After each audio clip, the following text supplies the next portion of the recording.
તો મિત્રો અહીંયા આપને એક દાખલો આપેલ છે, જોઈએ। 12 સંખ્યાઓની સરેરાશ 48 છે। જો દરેક સંખ્યામાં 4 નો વધારો કરવામાં આવે તો નવી સરેરાશ કેટલી થાય? જો તમારે સાવ મફતમાં દાખલો ગણવો હોય તો છેલ્લે સુધી વિડિયો જોજો।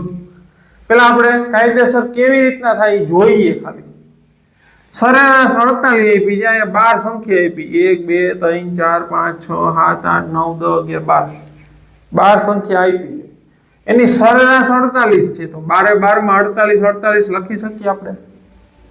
હા કે ના? બરાબર છે। સરેરાશ તો અહીંયા હોય 48, પણ આપણે 12 12 માં 48 લખી શકીએ।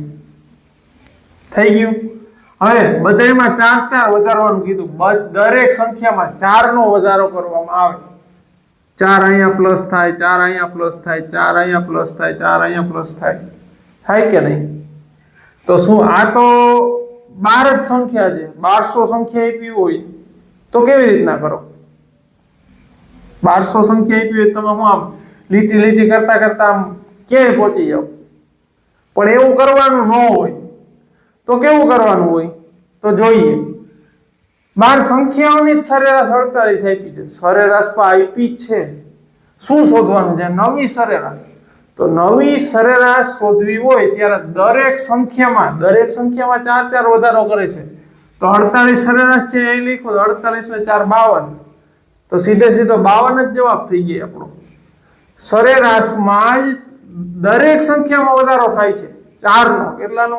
4 નો, દરેક સંખ્યામાં વધારો થાય છે એમ કીધું છે, ખાસ ધ્યાન રાખજો। દરેક સંખ્યા હોય એમાં 4 નો વધારો થાય તો સરેરાશમાં પણ 4 નો વધારો થશે। તો 48 ને 4 આટલું જ કરવાનું હતું, 52 મળી ગયો ને, 1 માર્ક મફતનો।